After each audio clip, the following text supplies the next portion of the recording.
Hello, greetings everyone. Let us start with a Shanti Mantra. This is on page 46, the second one on page 46 of the book Universal Prayers. The English translation is on page 47. This Shanti Mantra, peace chant, is from the Upanishads.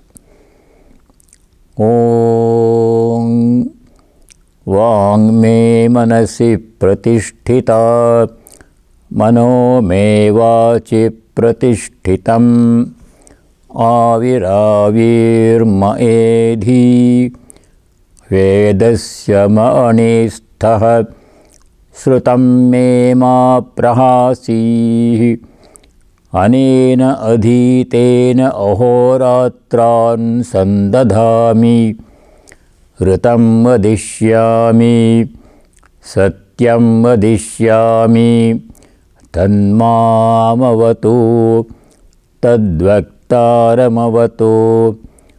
अवतु माम् अवतु वक्तारम् ॐ शान्ति शान्ति शान्ति शान्तिः ॐ May my speech be fixed in the mind. May my mind be fixed in the speech. O self-manifested Atman, do thou manifest thyself unto me. O my mind and speech, may ye be fit to reveal unto me the highest knowledge. May I not forget what I have heard. Without forgetting what I have learned, may I be able to study day and night. The right will I speak. The truth will I speak. May Brahman protect me. May Brahman protect the preceptor.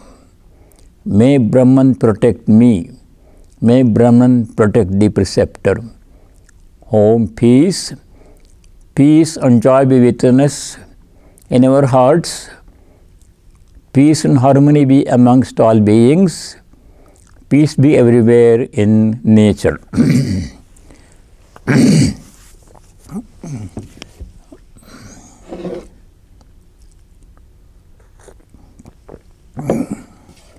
Let us continue our study of chapter 5. We have to start with verse number 16 today. Here in this verse number 16 in chapter 5, Sri Krishna is explaining how knowledge of the self is revealed when ignorance is removed. This knowledge is already within us, always. It was never absent. Only it was covered by a layer of ignorance. Knowledge is that I am the Self, I am the Atman, I am Brahman, I am that infinite, eternal Satchidananda. That is what we are, that is the truth. But that is hidden from us now because of a layer of ignorance.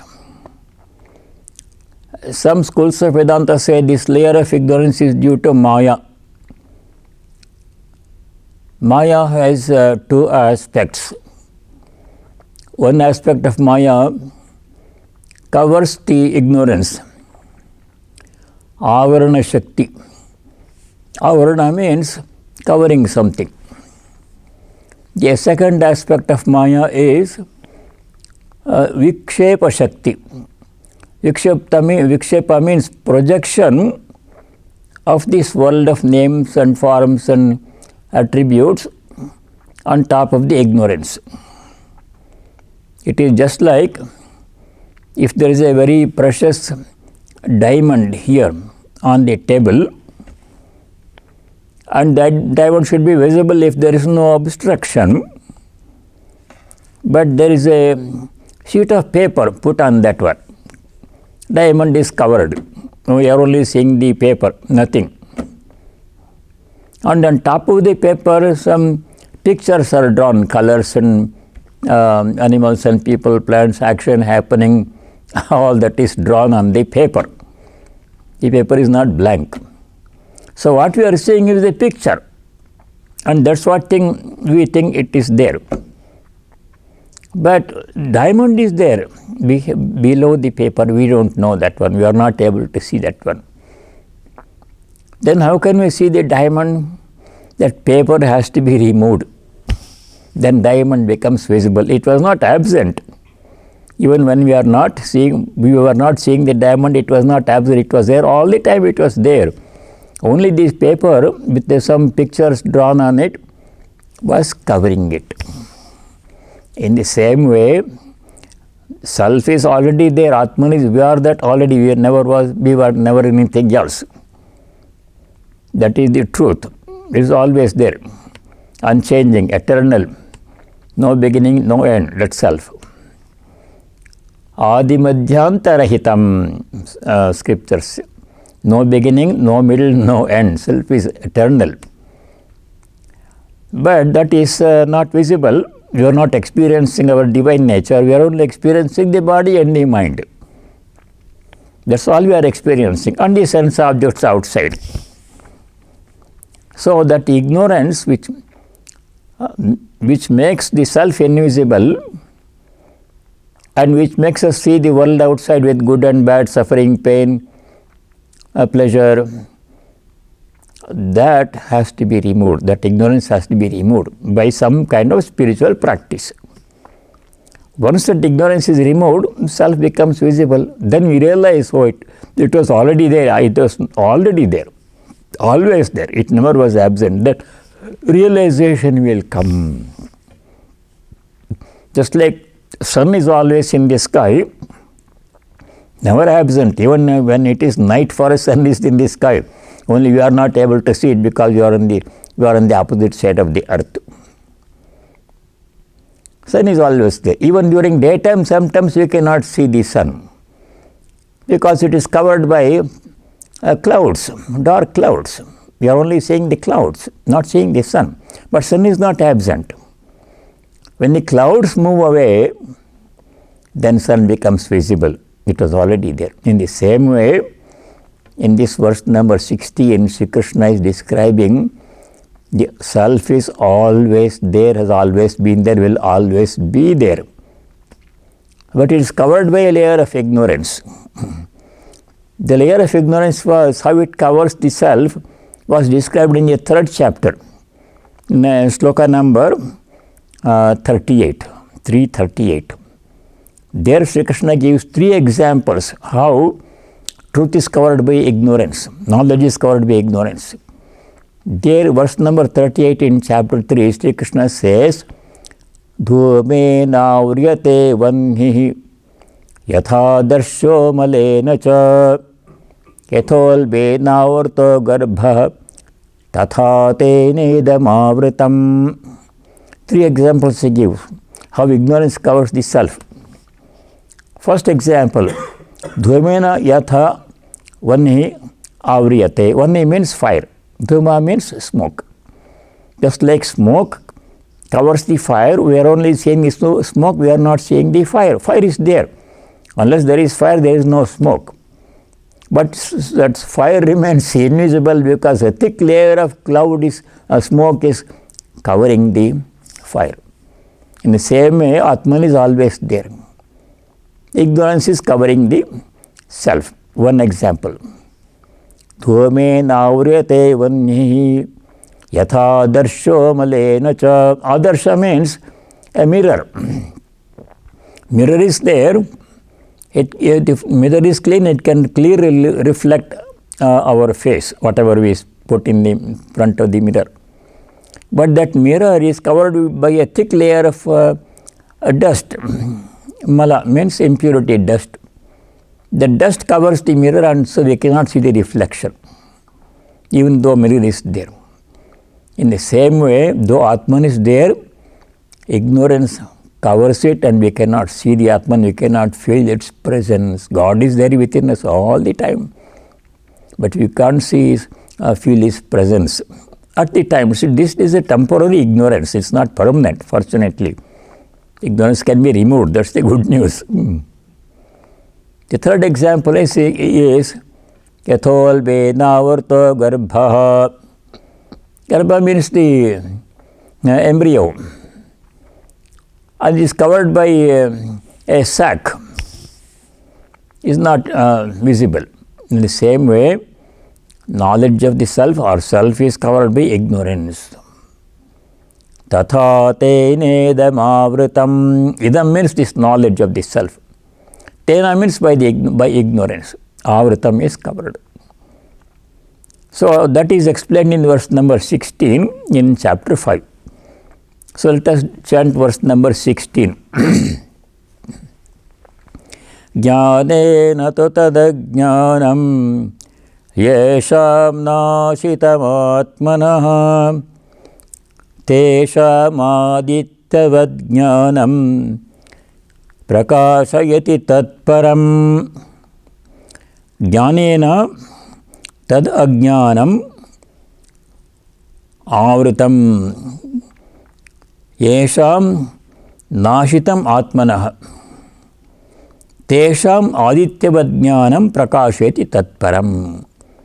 For them whose ignorance has been destroyed by knowledge, that very knowledge, like the sun, illumines, reveals the supreme reality. For those people who have succeeded somehow by doing spiritual practices of many or any kind that is possible, appropriate for them, those people whose ignorance has been removed, to them the self reveals itself.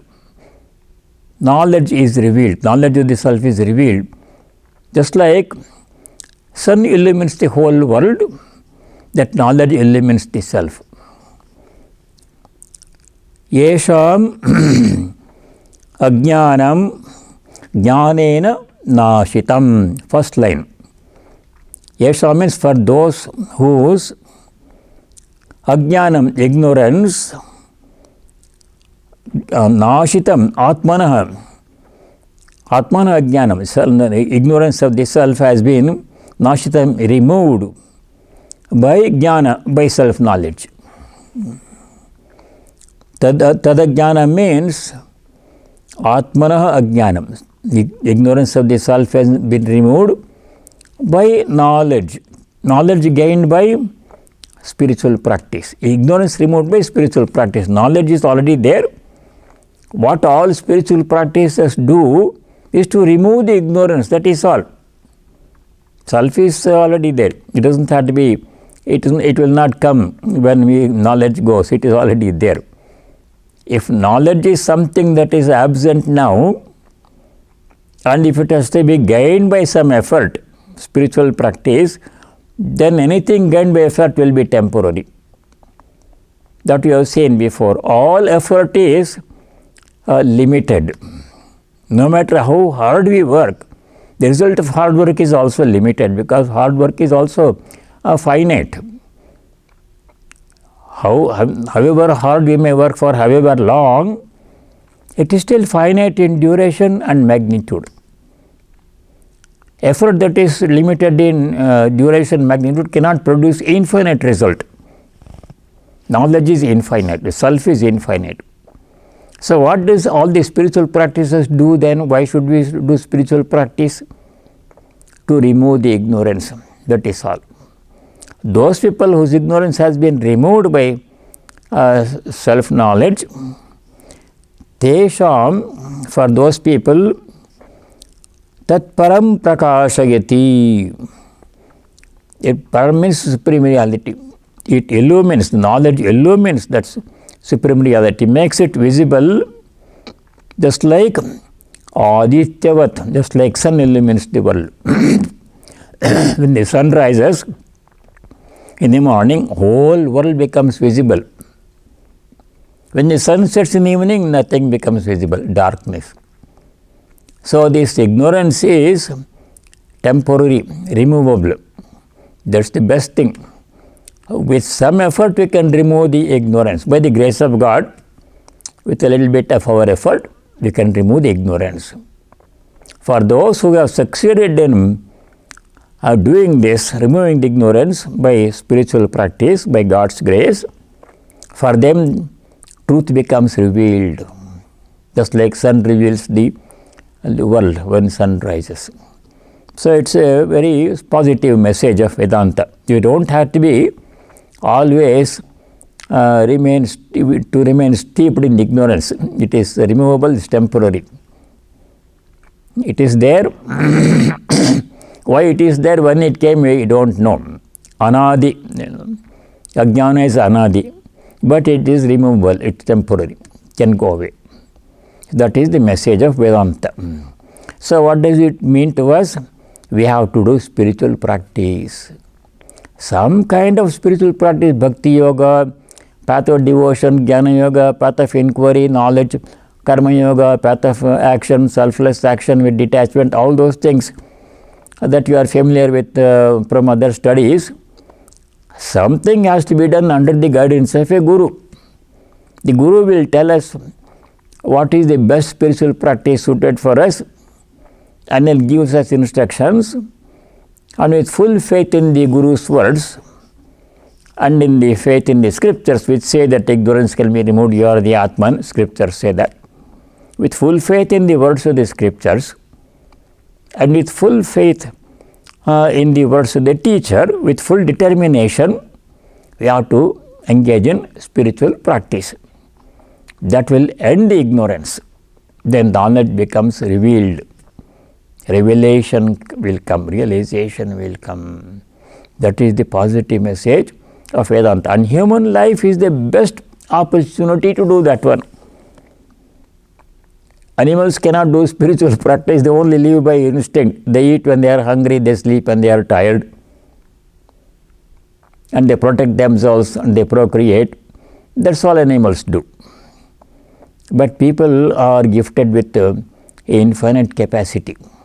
God is present within each one of us. In the same way, though we are not aware of God's presence, though we are not able to experience God's presence right now, He is there in everyone. That's the message of Vedanta. You have seen that already, and it will come in many more times in the remaining chapters of the Gita. Sri Krishna says in many chapters in the Gita that I am present in the bodies of all. Famously, one verse in the 13th chapter 27, Swamiji also liked. There Sri Krishna says, Samam sarveshu bhuteshu tishtantam parameshwaram vinashyatsu avinashyantam yah pashyati sapashyati. 13:27, important verse. There Bhagavan says, Sarveshu bhuteshu, in all the beings, even in animals and plants and inanimate objects and people. Samam tishtantam parameshwaram. The Lord is present in the same way. Just like sun's light falls on all the objects in the same way. And that Parameshwara is avinashi, imperishable, permanent, eternal, pure consciousness, indestructible. Vinashyatsu sharireshu avinashyantam parameshwaram. Sharira means the body, human body, animal body, plant body, whatever. In the perishable, these bodies are all perishable, they are temporary, they will go away someday. In the perishable bodies, vinashyatsu sharireshu avinashyantam parameshwaram. The Supreme Lord Parameshwara is avinashi, is imperishable, eternal, infinite. That Parameshwara, Supreme Lord, is present. Yaha pashyati, saha pashyati. He who sees, he sees. If we don't see, we don't see. We have to see the God's presence. So like that, God is always present within us. So we have to remove the ignorance by some spiritual practice. That is the message to be taken from this verse number 16. Now, the people who have succeeded in doing this one, they are described, their nature is described in verse number 17. Verse number 17. Tadbuddhayasthadatmanah tannishthasthatparayanaah gacchantya punaravrittim jnana nirdhota kalmashaah. Tadbuddhayah tadatmanah tannishthah tatparayanaah. Four qualities of people who have realized their self, who know their self, who have self-knowledge. They, what happens to them? Apunaravrittim gacchanti. Punaravartana means coming back to this human life. After this life, another life, another life. So many lives have already passed. That cycle of transmigration, birth, death, birth, death, that they will not happen to them. Apunaravarti means not coming back. Gacchanti. They will not come back. Once the body ends, the body has served its purpose. The purpose of human body is to realize our true nature. Once that is achieved, then there is no need for the body to come back again. Nothing more to be done. Just like when we cross a river using a boat, when we reach the other bank, then we have to leave the boat and move away, move on. There is no need for to drag the boat on wherever we go. That boat will stay near the river bank for that purpose of the boat is over. It served its purpose. In the same way, body is like a boat. It helps us to cross the river of ignorance. Once that river is crossed, river of ignorance is crossed, that boat has served its purpose and it will be left behind. No need to use the boat again. Those people whose ignorance has been removed by self-knowledge. Jnana nirdhuta kalmashaha. Nirdhuta means washed away. Kalmasha means impurity. Impurity is ignorance of the self. By which? By knowledge. Those whose ignorance of the self has been removed by self-knowledge, whose ignorance has been washed away by self-knowledge, those people, they will not have to come back again to this domain of ignorance. It's a one-way traffic. Good news. Even after self-knowledge, if you have to come back, then there is again problem. What's the use of self-knowledge? It has to show the way to liberation. Once you are liberated, there is no bondage again. Free forever. We become one with the divine. Devotees remain with the Lord forever, separate from Him. That is their choice. We saw that in the case of Hanuman. When Sri Rama asked Hanuman, what do you like to have for a boon? Hanuman didn't want liberation. Hanuman says, I don't want liberation. Because when you give me liberation, there is no more Hanuman, there is no Rama, and the separation goes away, you and I become one, only Brahman remains. I am not interested in that one. I want to remain separate as your servant, Hanuman, serving you forever with love and devotion. That is what Sri Ramakrishna also said. He said, I don't want to become sugar, I want to eat sugar. He told Divine Mother, I don't want liberation, Brahmajnana. I want to be your little child, 5-year-old child playing with you on your lap joyfully. You always are my mother. That separation is preferred by devotees. But Jnanis, their view is different. They want to merge with Brahman, become one with Brahman, giving up all limitations of individual existence as a separate individual. I am Brahman, and that separation has to go away. I will experience my oneness with Brahman, which is always the truth. That is Jnani's position. So here it says, Jnanis who have reached that goal of self-knowledge, whose ignorance has been washed away by knowledge, they are 4 qualities. Tadbuddhayah tadatmanaha tannishtaha tatparayanaha. Tadbuddhaya means with their intellect is merged in Brahman. Buddhi means intellect. We have our intellect. Human beings have their intellect, thinking power, which animals don't have. Human beings have the special faculty of intellect, which helps us to know what is right, what is wrong, what is to be done, what is not to be done. Discriminating ability is there. People have. That's what makes it possible for us to realize our true nature. Very special feature of human birth. That's why human birth is extolled in the scriptures as the best possible gift that we can receive. We have received that one. So that human birth has been given to us. So our intellect becomes merged in Brahman. We don't remain separate beings. Tadbuddhayaha tadatmanaha. Their self becomes one with the Atman. The Jivatma becomes one with the Paramatman. Right now I am feeling separation. I am a separate being, different from other people, different from God. That is what my present experience is. That will go away. That separation will go away. Tadatmanaha. I become one. Myself will become one with the divine self. Only divine remains. Like a river becomes one with the ocean. Tannishtaha. Nishtha means commitment. Totally committed to the self. No, there is no other thought. There is nothing else to be done, to be achieved. Renouncing all works, established in Brahman alone, single-mindedly. Tatparayanaha.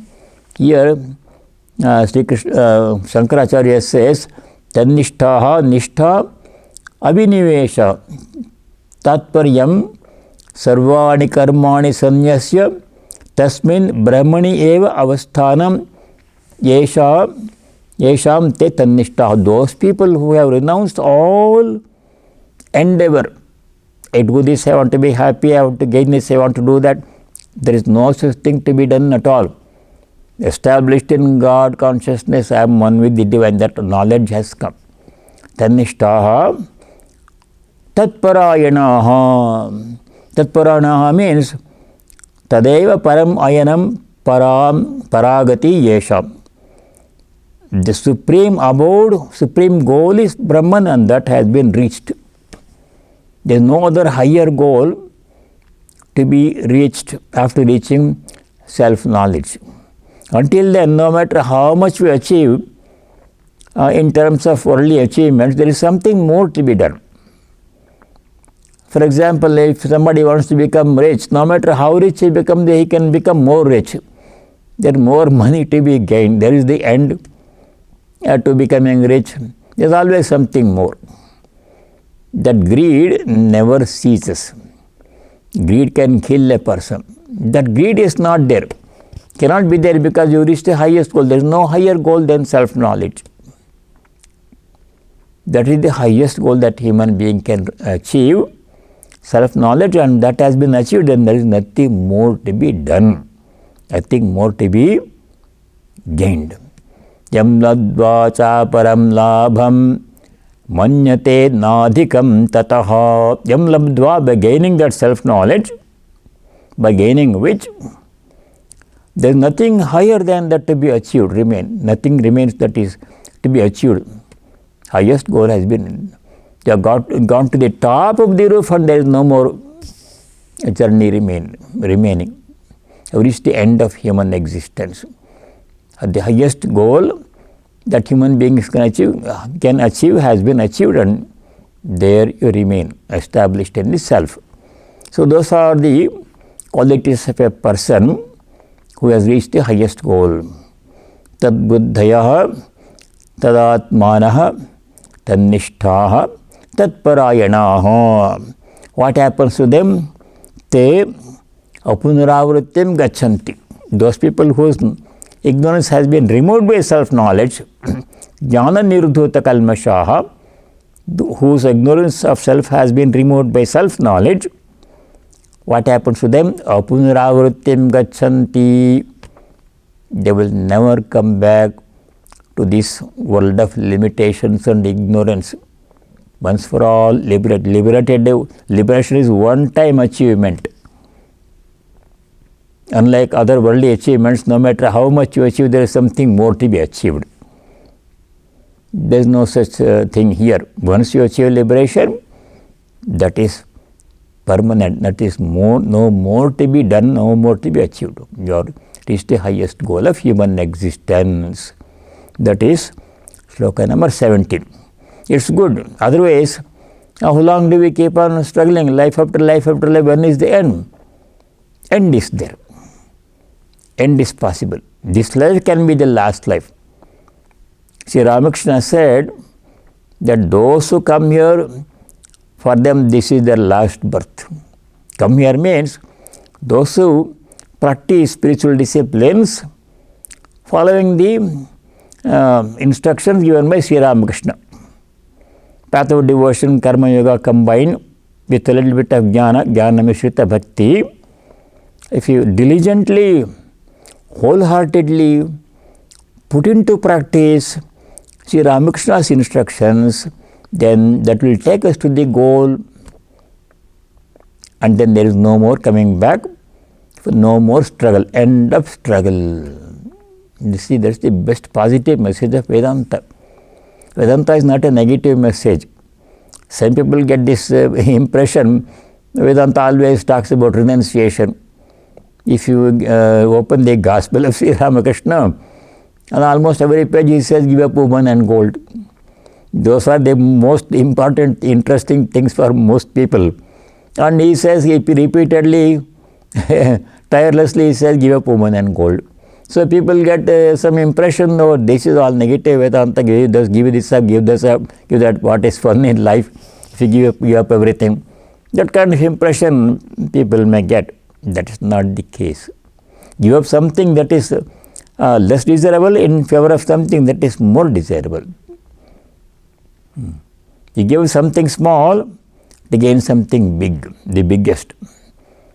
So giving up is not denying fun, enjoyment. The greatest enjoyment comes by self-realization, by pure devotion, prema bhakti, raga bhakti, or by self-knowledge. Either way. That is why some smaller things have to be given up to gain the biggest thing that is possible to achieve. See, it's a positive message.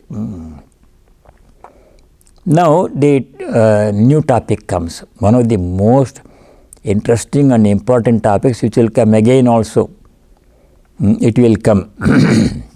That is Samadarshitvam. Samadarshit means, in English it means same-sightedness. Looking upon everybody in the same way. Not condemning bad people, not praising people whom we like, but seeing the same divine in everyone, treating everybody with love, compassion, respect. Of course, with some practical considerations have to be kept in mind. That is same-sightedness is described in the verse number 18, very important verse. Please make a special note of this verse number 18 in chapter 5. It will again come in chapter 6, same-sightedness. So 18th verse in chapter 5. Vidya vinaya sampanne brahmane gavihastini shunichaiva svapakecha pandita samadarshinaha. Very nice verse. Easy also. Vidya vinaya sampanne brahmane. There is a spectrum in creation. From one end to other end, a lot of variation. From the best to the worst. From the highest to the lowest. Creation covers a broad spectrum of qualities, abilities. At one end of the spectrum is the highest human being. Highly cultured, highly educated, and knowledgeable, at the same time endowed with humility and other qualities. the best human being you can find. All kinds of people are there, some good, some bad, some very good, some very bad. But this person is the best human being that you can find anywhere. Such a person at one end of the spectrum. At the other end, Swapaka is the worst human being. You can't imagine anybody worse than that. Such a person is, people are also there in this world. Creation is so much infinite variety, creation has. So, in this spectrum, containing beings from the best to the worst, in all of them, one thing is common. That is divine presence. God is present in all of them. Still there is so much variety. We will answer that question, why there is so much variety, why there is so much bad, if God is present in everyone. We will come to that question a little bit later. Let us do this verse now. Vidyavarnya sampanne brahmane. Brahmana is one who is necessarily not one who is born in a Brahman family. Hereditary lineage does not make a person Brahmana, it's not enough. A Brahmana is one who knows who knows Brahman. In the Brihadaranyaka Upanishad, a Brahmana is defined by Yajnavalkya in this way. There was a lady, woman saint Gargi. There is a conversation between Gargi and the greatest Vedantin, Yajnavalkya, in the Brihadaranyaka Upanishad. There, Yajnavalkya defines Brahmana as one. Saha etad aksharam viditva asmad lokal praiti sa brahmanaha.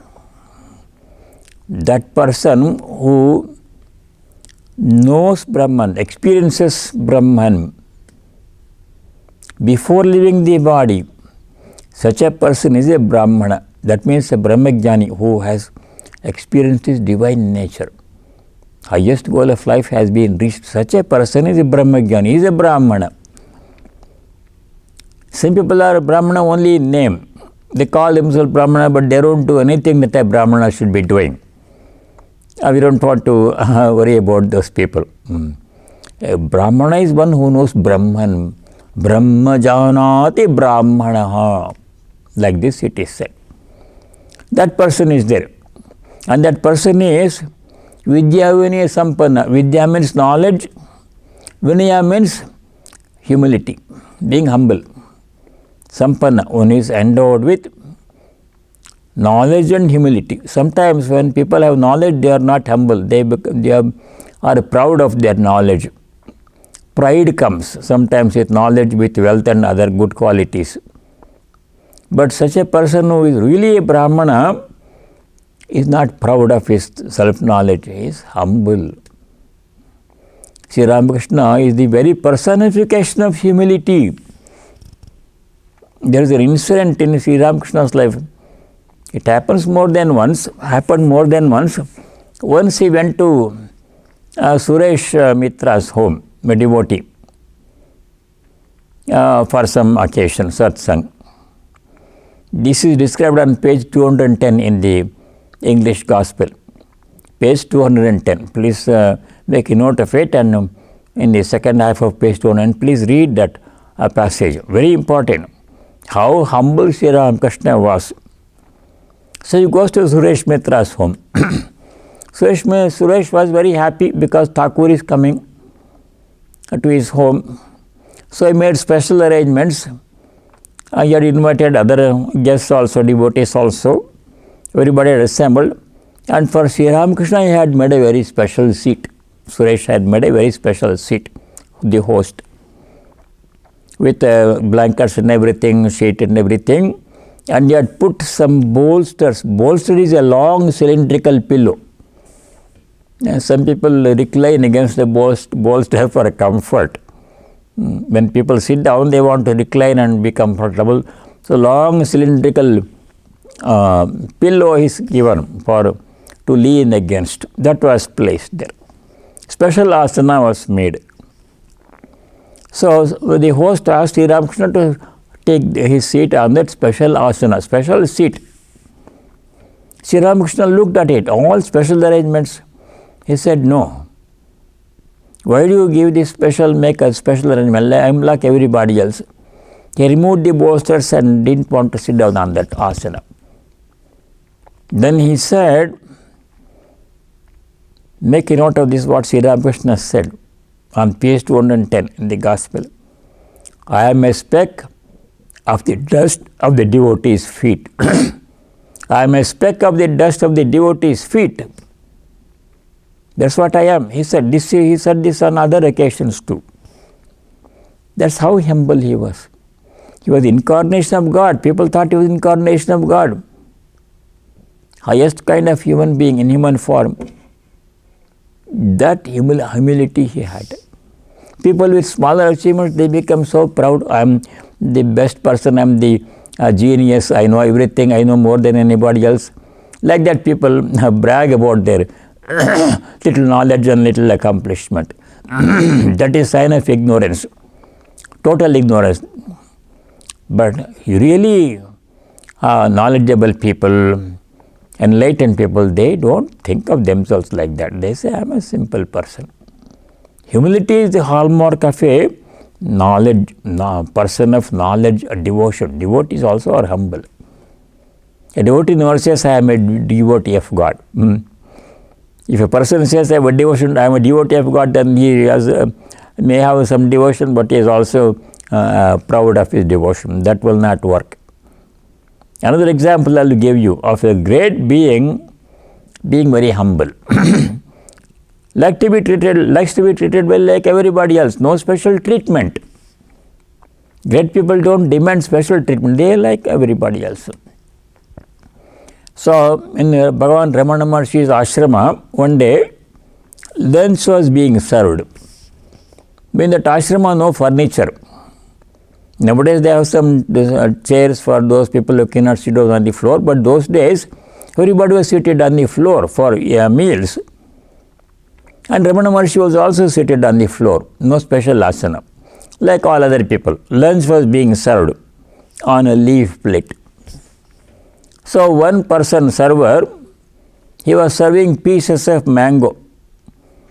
Mangoes were cut into pieces, and those pieces were put in a bucket. That man was holding that bucket, and he would put one piece of mango in everybody's plate. People were sitting on a line. So when he came to Ramana Maharshi's plate, he put a bigger piece of mango on his plate. On other people's plate, he put a regular ordinary piece of mango. Immediately Bhagavan noticed it and he called that person, hey, why are you giving me a bigger piece, smaller piece to all the other people? Either you give me the same small piece as you give to other people, or give the same big piece to everybody else. No special taste. He refused to take the big piece of mango. He returned it and took a regular piece of mango like everybody else were getting. No special treatment. I am a jnani, I am a brahmajnani. I have to be given special treatment. There is no such thing. Humility. Vinaya means humility. Vidyavane sampane. First line of verse 18, chapter 5 we are doing. Vidyavane sampanne brahmane, a knowledge, a person who is self-knowledge, brahmajnani, who is endowed with knowledge and humility. Such a person on one end of the extreme. Then in that spectrum, animals also are there. Very sattvic, rajasic, and some tamasic people are also there. Beings are also there in the spectrum in creation. Second, gavi. Go means a cow. Cows are known as sattvic animals. They are very useful to human beings. They give milk and they serve human beings.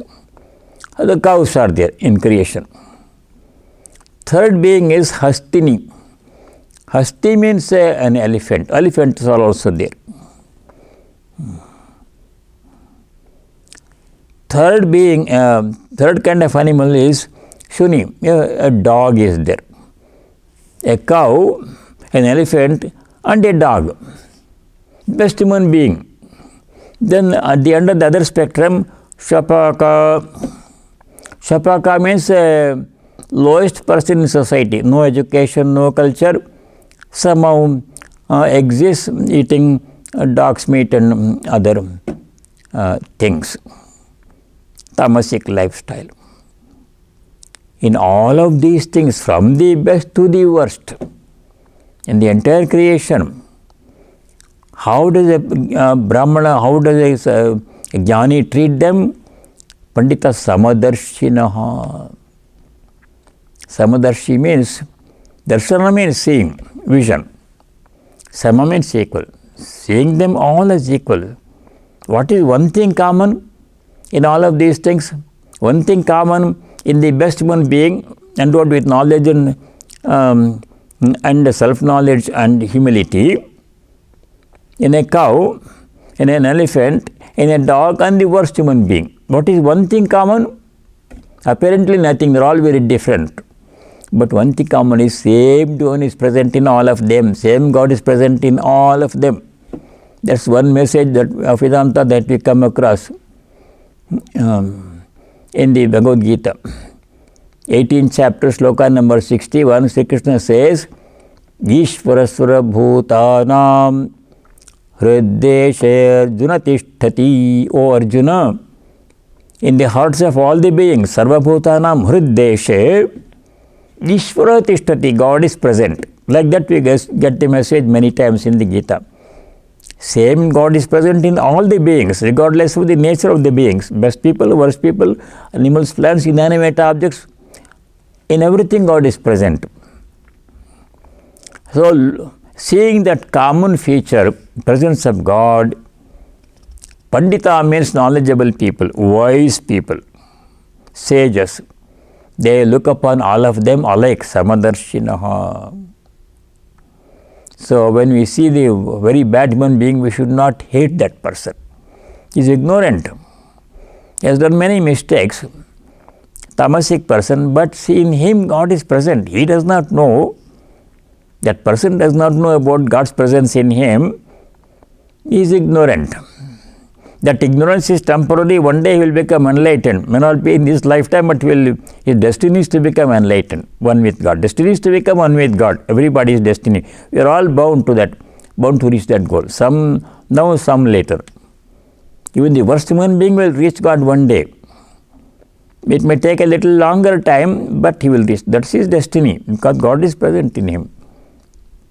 This being a human being is a temporary phase of existence. His real nature is divine. Swami Vivekananda famously said, each soul is potentially divine. We are all divine in one potential form.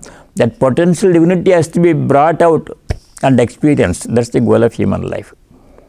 So, seeing the same divine presence in all, a sage treats all of them alike. That is Samadarshitva. It comes again in the 6th chapter, verse number 9. So, there is, in putting into practice, we have to be careful. You have to use common sense. If there is a wicked person, drunk person, evil person, holding a gun in his hand, then we should not go and approach him and say, God is within you. That won't work. Such people are there who are very violent people. So, what do we do when we come across such a person? Do we say, in him also God is present, I will go and be friendly with him? No, we should not do that one. We should stay away. From a distance, we have to bow down to the person. God is present in you, but you don't know. You are being violent, so I will stay away. From a distance, I will bow down to you, but you stay there, I will stay here. Sri Ramakrishna gave this famous parable of the elephant Narayana, Mahut Narayana. I remember that parable in the Gospel. There was a Gurukulam, a forest hermitage, where many boys were staying with the teacher, with the teacher's family, receiving education. So, they all had their chores to do, duties to do. So, after morning lesson and breakfast, they all went to do their duties. Some boys went to the woods to collect firewood. Some people went to bring water, some people worked in the garden, etc. So when a boy was collecting wood for fire, cooking and fire ceremony, a wild elephant comes that way in the forest. That elephant had become wild, and the mahout, the elephant controller, was sitting on the elephant, but he could not control the wild elephant because it was wild. So the mahout was crying, shouting, "All of you get out of the way, get out of the way, this wild elephant." So all the boys who were working there, they ran away to places of safety. Wild elephant is coming. But one boy stayed there, right in the path of the oncoming wild elephant. He remembered God, his teacher saying in class, God is present in all, including animals also. In naked people also God is present. Like this verse number 18, that he remembered. So he said, he stood there, that boy, and started praying to the elephant. "Oh Lord, you have chosen to come in the form of the wild elephant. I bow down to you." Like this, he was trying to say some prayer. Wild elephant does not know anything about God. It's a wild elephant. So it came, saw this boy, and they took the boy in its trunk and threw him aside and went away. The boy became unconscious. So other boys later came back and took him to the hermitage, and the teacher revived him. And when he came back to consciousness, when he was able to sit up, the teacher asked him, "Why didn't you run away to safety when the wild elephant was coming, as the other boys did?" The boy says, "Sir, every day in the class you say God is present in all, in animals also, plants also. So I was trying to see God's presence in that wild elephant. I was trying to pray to wild elephant, or God in the form of wild elephant." No, teacher said, "Yes, God is present in all, but you have to use common sense." You cannot stand in the path of a wild elephant. You have to move away to safety. If you go to a zoo, there are all kinds of wild elephants are there in the zoo. Tigers are there also in the zoo. Lions, which are wild, ferocious animals. They are kept in the cage. So you should stay outside the cage and look at the elephant or look at the tiger and enjoy. You should not go into tiger's cage. Then he does not know. You cannot say, "God is present in this tiger, I will go and bow down to tiger." That will not work. Stay away from a distance. Look at the tiger, recognize God's presence, but stay away from it. Tiger does not know anything about God being present in the tiger. It's a tiger. So in applying this Samadarshitva, same-sightedness, we have to be careful. Use our common sense. We have to stay away from wicked people, but no hatred.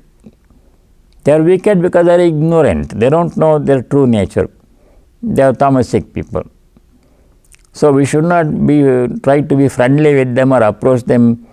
That will not work. Stay away from them. Don't hate them. Just from a distance you say, "I bow down to you. God is present in you, but you don't know. So for some time, until you gain self-knowledge, I will stay away from you. I will not hate you. I will see God's presence in you. You lead your life and I am away from you." Like that, you have to use common sense. That is how it has to be applied. So verse number 18 is Samadarshitvam, same-sightedness. Treating everybody with love and respect, but being careful not to get too close to wicked people and ferocious animals. Then you go to verse number 19. The people who have self-knowledge, they abide in self, Brahman. They remain with God permanently. That we will study in verse number 19.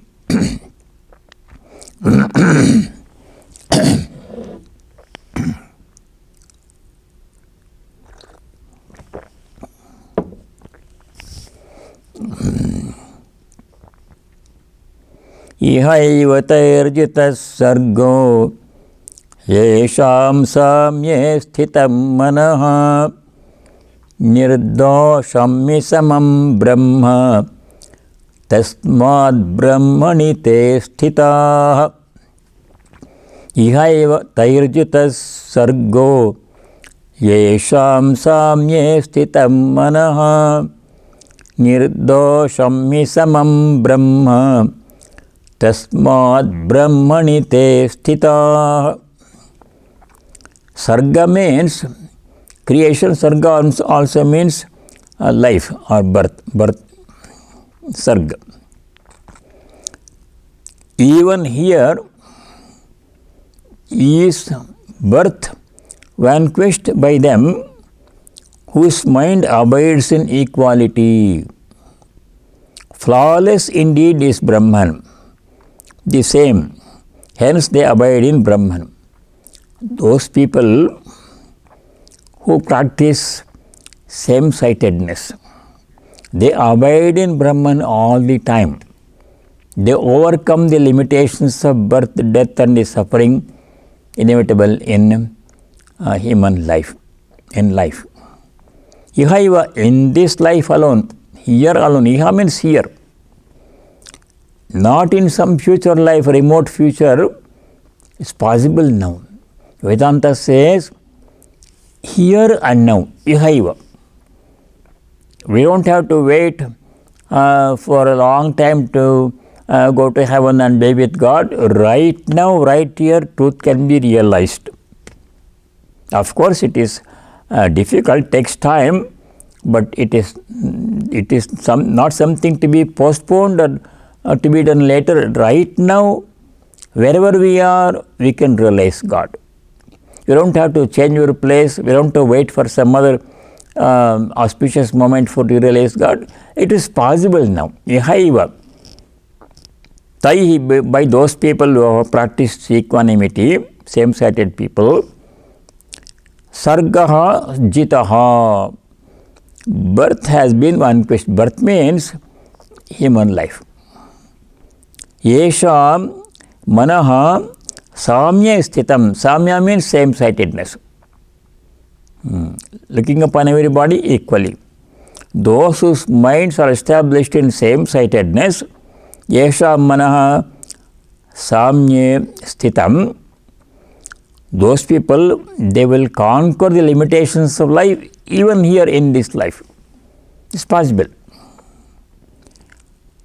Because Brahman is flawless, same-sighted. Nirdosham samam Brahma. Two qualities. Brahman is nirdosha, free from impurities. Pure consciousness. There cannot be any impurity or limitation. Absolute, infinite, eternal, pure consciousness. No sattva, rajas, no guna. Beyond the three gunas. Beyond the three gunas, no sattva, rajas, tamas. These are all impurities. Beyond the three gunas, absolutely pure, nirdosham, samam, same-sightedness. Just like sun. Sun is same-sighted. Sun in the sky is same-sighted. He does not favor somebody. He does not say, this is a good person, I will put more light on him. Like that he will not do. He is a bad person, I will withdraw some light from him. No. Same-sightedness. Sun is example of same-sightedness. Other things in nature also same. Like tree, for example, is same-sighted. It gives fruit to everybody. If the wicked man goes to a tree, plucks the tree will not withdraw. He is a wicked man, I won't give him a fruit, it will not say.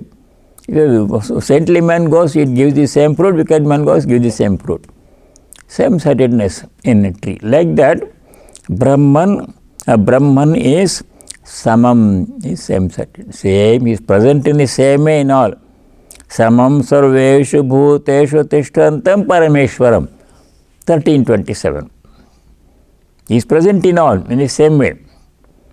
But why there is so much variety then? If Brahman is samam, if Brahman is present in all in the same way, then why some people are so wicked and some people are so nice? That question arises. It's a good question. Though God is present in the same way in all the beings, all beings cannot equally reflect God's presence, manifest God's presence. Their ability depends upon the quality of their mind. If a person's mind is pure, free from impurities such as lust, anger, greed, pride, etc., then God's presence in such a person becomes clearly visible. There is no obstruction covering the presence of God in the person's mind. In a bad person also God is present in the same way. But why he is not able to manifest God's presence? Because his mind is impure, full of impurities such as lust, anger, pride, jealousy, greed, violence, etc. That impurity covers the presence of Brahman. So that person neither experiences God's presence nor can he manifest God's presence. God is present in the same way.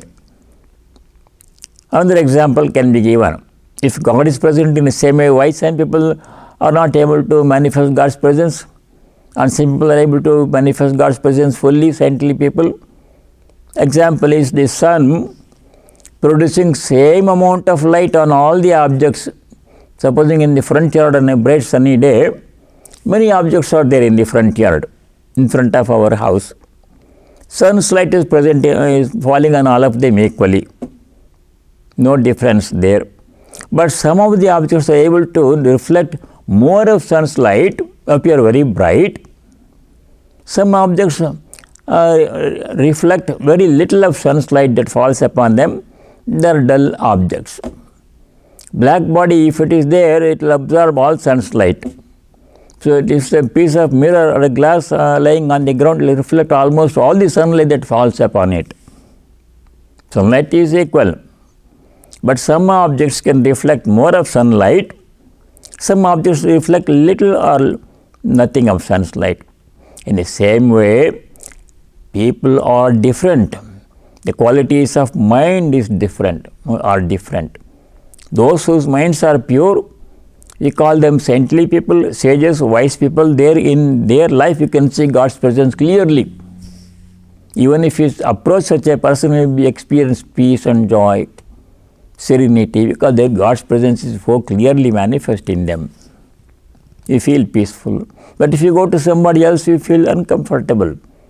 You get the feeling something wrong with this person. If you enter somebody's house, you don't feel comfortable. Something wrong here, we get that feeling. If you go to somebody else's house, you feel very calm and pleasant, sattvic atmosphere and joy, peaceful. That is why there is difference from person to person, though God is present in all. Nirdoshami samam brahma. Brahman is equal, equanimous, same-sighted. He does not make any distinction, good person, bad person. People are different in their qualities, in their abilities to reflect God's presence, experience God's presence. Tasmad brahmani te sthitaha. Therefore, people who practice same-sightedness, they always remain established in Brahman. That is the benefit of practicing same-sightedness. Even here is birth vanquished by them whose mind abides in equality, those who practice equanimity carefully. Flawless indeed is Brahman. Nirdosham is samam Brahma. The same-sightedness, Brahman. Hence they abide in Brahman. Tasmat te brahmani sthitaha. So that is the benefit of practicing same-sightedness. So we shall stop here and continue with verse number 20 next time. So today's verse is important verse is 5:18. Same-sightedness. Vidya vinaya sampanne brahmane gavihastini shunichaiva sapakecha pandita samadarshinaha. So you have to practice samadarshitva, same-sightedness, but using common sense. That is today's important message. So we shall stop here and say the closing prayer. Om sarve bhavantu sukhinah, sarve santu niramayah, sarve bhadrani pashyantu, ma kaschid dukkha bhag bhavet. Om shanti shanti shanti. Om. May all be happy, may all be free from diseases, may all know and practice what is right and auspicious, may no one be subject to unhappiness and suffering by the grace of God. Om Shanti Shanti Shanti. May there be peace and joy in our hearts. May there be peace and harmony amongst all beings. May there be peace everywhere in nature. Hari Om Tat Sat. Sarvam Sri Ramakrishna Arpanamastu. Thank you very much. Stay well and let us stay in touch. God bless you all. Namaskar. Thank you.